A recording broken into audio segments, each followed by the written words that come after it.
এইবিলাক কাৰণে মই কাহানী বনাই পেলাই কোৱা নাই, বিশ্বাস ৰাখক, বিশ্বাসত ৰাখক। আমি কৈছো ব্ৰিটিছক যদি বাঁচাব লাগে। খুব ভাল লাগিছে।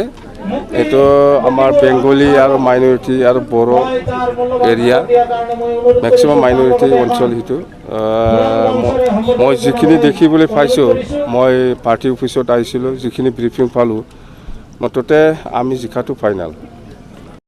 প্ৰমোদ বড়োৰ কথাৰ মই এনচাৰ দিয়া মানুহ নহয়।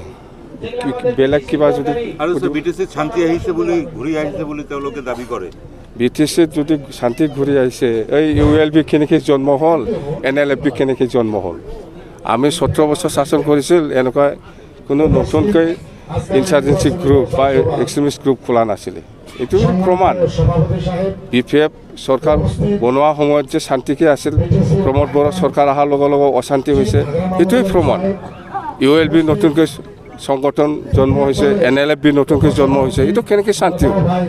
আৰু মই কৈছোঁ, প্ৰমোদ বড়োৱে ৰাইজক দিয়া মানুহ নহয়, নেওয়া মানুহে। পাব্লিকৰ পৰা যি পায় এইটোকে লৈ যাবহি, কিন্তু দিয়া মানুহ নহয়, নেওয়া মানুহ। ৰাইজক মই এইটোৱে আহ্বান কৰিছোঁ, BTCৰ শান্তিৰ স্বাৰ্থত, BTCৰ উন্নতিৰ স্বাৰ্থত বা BTCক বচাৱাৰ স্বাৰ্থত, BTCক বাচাব লাগিব। ইয়াৰ স্বাৰ্থত সকলো জাতি জনগোষ্ঠীয়ে একগোট হৈ পেলাই আমি কাম কৰিব লাগিব। যদি একগোট হৈ পেলাই কাম কৰিব লাগিব, এটাই ৰাস্তা, BPF দলক ভোট দিব লাগিব। নহ'লে প্ৰমোদ বড়োৱে BTCটো চেছ কৰি দিব, ধ্বংস কৰি জিকিব লাগে। নিজিকে UPFক ভোট নিদিয়ে। CM ছাৰ আহিছে 2বাৰ 3বাৰ, হয়তো আৰু আহিব, অহাকালি আহিব পাৰে, আজিও কিজানি আহিছে।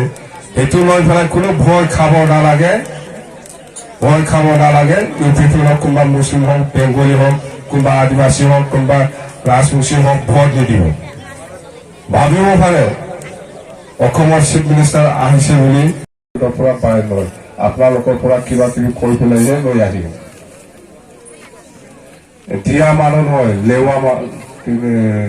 দিয়া মানুহ নহয়, নিয়া মানুহে। খাই কি আশা করব? প্রমোদ সঙ্গে ওরা জাতিকে শেষ করে দিছে, আর মুসলিম মাজত যায় মুসলিমকে দেখবো বলে।